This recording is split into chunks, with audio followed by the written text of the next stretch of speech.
Le izy tena mampasarotra anazy le asa tsy mandeha. Fijaliana ny mahazo anay amin'ny coronavirus ty.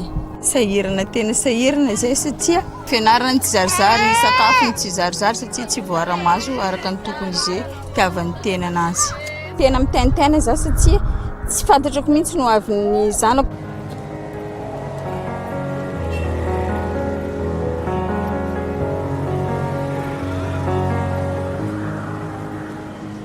Raha tapitra ty coronavirus ty dia mba mamiratra le fiainan'olona mba hoe hisosa le fiainan'ilay ankizy satria mba misy zavatra ho tavandraina ho enteheran'ilay ankizy.